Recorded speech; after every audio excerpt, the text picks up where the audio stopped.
For a moment, I want you to imagine with me. Imagine an Africa where people are not desperate to leave. An Africa where graduates are planning their future within the continent and not outside it. An Africa where talent is retained, rewarded, and respected within the continent. An Africa where staying is not an act of sacrifice and living is not an act of survival.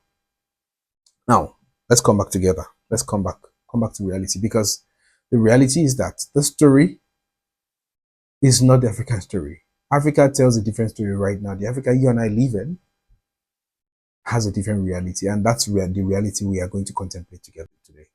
In Nigeria today, there's one word that all of us know that sums up this reality: Japa.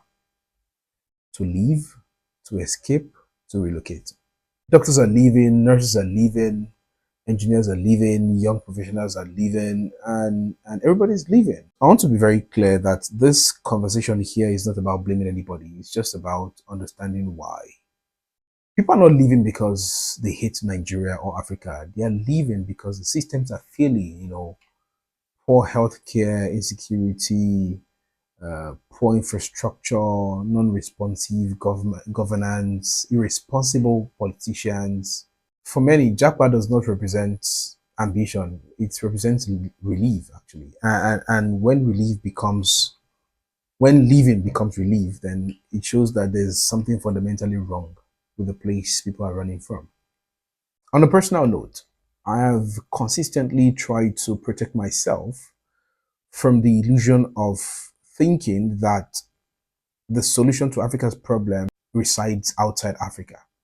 Not because living is wrong or because staying is easy, but because Africa's problem it is not geographical, it is structural. Now, the full story of my Japa experience and my decisions and everything is for another day. I'm going to tell the full story sometime, but it's just to say that we cannot escape a broken system by changing location. No. Because remember, if you leave, you're leaving people behind, and with those people, you're still connected to the system.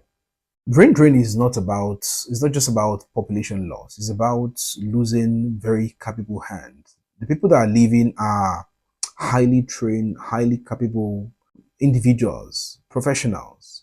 And these are the people who should be reforming education, strengthening institutions, mentoring the next generation within Africa. When they leave in large numbers, the system becomes even weaker and the cycle continues. But here's the paradox. Many Africans thrive abroad. I know a lot of my colleagues, a lot of Africans who are doing amazing, amazing work out there. And it's not because these people have changed. It's just because the system works. Because institutions function and because merit is rewarded. And this brings us to a very bitter realization. Africa does not lack talent. Africa lacks system. And until the systems are fixed, talent from Africa will keep migrating. And here is it. Education must be the first place to start when it comes to reform. Not education that produces certificates, but education that produces real, true problem solvers and builders. We need systems that teach critical thinking, encourage problem solving, and encourage young people to build value locally. Without this, education merely becomes a preparation for departure. Politics is the second reform. When politics exclude youth, reward loyalty over competence, and discourages innovations, guess what? People will leave.